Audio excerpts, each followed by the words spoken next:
Bonjour à toutes et à tous. Aujourd'hui, on va décortiquer un système qui a été mis en place pour gérer un des risques les plus courants, mais aussi les plus dangereux au travail, l'électricité. On va parler de l'habilitation électrique en France, un sujet qui peut paraître un peu complexe, mais qui est vraiment essentiel pour la sécurité de milliers de professionnels.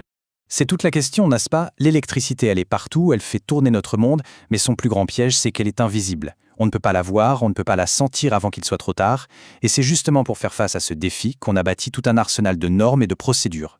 Alors, pour y voir plus clair, on va suivre un parcours en 5 étapes. On commence par bien comprendre l'ennemi, ensuite on découvre les règles du jeu. Après, on s'équipe, on apprend le rituel qui permet de neutraliser le danger, et pour finir, on verra les différents rôles sur le terrain. Allez, on commence par la base. Avant même de parler de comment on se protège, il faut bien prendre la mesure de la menace. Parce que les dangers liés à l'électricité, ils sont beaucoup plus nombreux et vicieux qu'on ne le pense. Regardez ce chiffre, 25 mA. Ça semble ridicule, hein? C'est infiniment moins que ce qu'il faut pour charger un smartphone.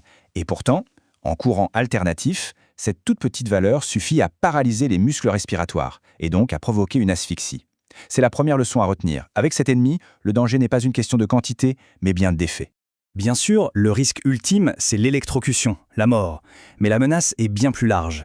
Une électrisation, même non mortelle, peut laisser des séquelles terribles. Les brûlures par arc électrique, elles, sont d'une violence inouïe. On parle de températures qui peuvent dépasser les 10 000 degrés.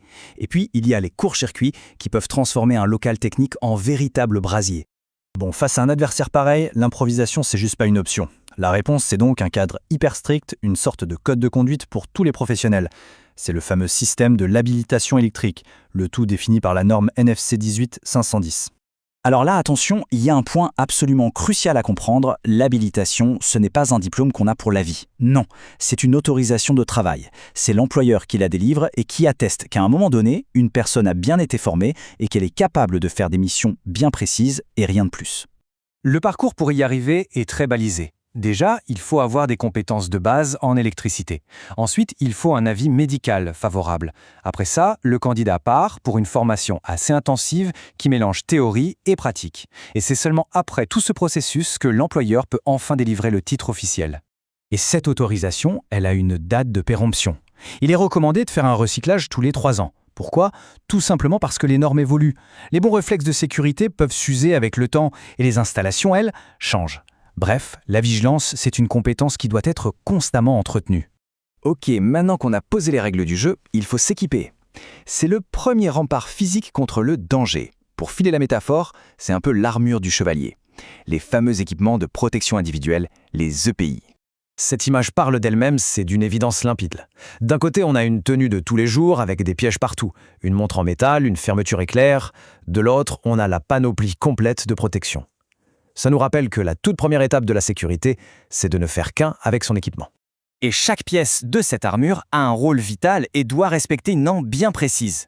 On a le casque isolant, l'écran facial qui protège des flashs d'arc électrique et surtout, les gants isolants. Eux, c'est vraiment la barrière la plus directe contre le courant. Les vêtements et les chaussures viennent compléter cette bulle de protection. Et ça illustre un principe un peu contre-intuitif, mais qui est absolument fondamental. La protection, c'est autant ajouter des couches que en enlever. Le moindre bijou, la moindre chaîne en métal peut devenir une autoroute pour le courant, un conducteur mortel.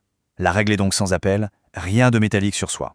Bon, l'armure, ça protège si jamais il y a un contact accidentel. Mais la meilleure des défenses, ça reste d'éviter le combat. Et ça, c'est l'objectif du deuxième grand pilier de la sécurité, la consignation. Ce n'est pas juste une simple procédure, c'est un véritable rituel, immuable, qui garantit qu'un circuit est complètement inoffensif. C'est la règle d'or. À chaque fois que c'est possible, l'objectif numéro 1 est de mettre l'installation dans un état où elle ne présente plus aucun danger électrique. C'est exactement à ça que sert la consignation, cette procédure universelle de mise en sécurité. Ces 5 étapes, elles doivent être respectées à la lettre et dans cet ordre précis. On sépare l'énergie, on condamne avec son propre cadenas, on identifie bien la zone, on vérifie qu'il n'y a plus de tension et enfin on sécurise si besoin. C'est une séquence non négociable, c'est ce qui garantit la mise hors tension. On va s'arrêter une seconde sur l'étape 4, la VAT. C'est le moment de vérité. Elle doit, et j'insiste, obligatoirement être faite avec un appareil spécial qui vérifie lui-même son propre fonctionnement. L'utilisation d'un multimètre classique est formellement interdite. Pourquoi? Imaginez, une pile un peu faible, un mauvais réglage, et l'appareil peut vous indiquer 0 volt alors que le circuit est sous tension. Pour la VAT, le doute n'est tout simplement pas permis. Ok, maintenant que le cadre général est posé, on va voir comment les différents rôles sont définis. On va se concentrer sur deux habilitations qu'on croise très souvent en basse tension. Elles représentent deux manières de travailler bien différentes, B1, B1V et BR. La différence fondamentale entre les deux, c'est le niveau d'autonomie. Le B1, c'est un exécutant. Il intervient sur une installation qui a été mise en sécurité pour lui par un chargé de travaux. Le petit V en plus, ça veut dire qu'il peut travailler à proximité de zones sous tension, mais sans jamais y toucher. Le BR, lui, c'est l'intervenant général. Il peut diagnostiquer une panne, faire une petite réparation, et surtout, il a l'autorité pour faire lui-même la consignation pour sa propre intervention, dans certaines limites bien sûr. C'est un peu l'enquêteur et l'opérateur en même temps. Et évidemment, pour obtenir ces habilitations, il faut passer une évaluation. Il y a une partie théorique, un QCM, où la moindre erreur sur une question vitale est éliminatoire. Et puis, il y a une partie pratique, une mise en situation où le candidat doit montrer qu'il maîtrise parfaitement les procédures et les gestes de sécurité. La compétence, ça se prouve. Voilà, on a fait le tour des règles, de l'équipement, des rituels, tout un système très cartésien pour maîtriser un risque invisible. Mais au fond, la vraie question reste posée. Est-ce que la sécurité, ça se résume à cocher des cases sur une liste? Ou est-ce que ça devient un réflexe, une seconde nature, une véritable culture partagée par toute une équipe? C'est peut-être là toute la différence entre une sécurité qu'on subit et une sécurité qu'on incarne vraiment.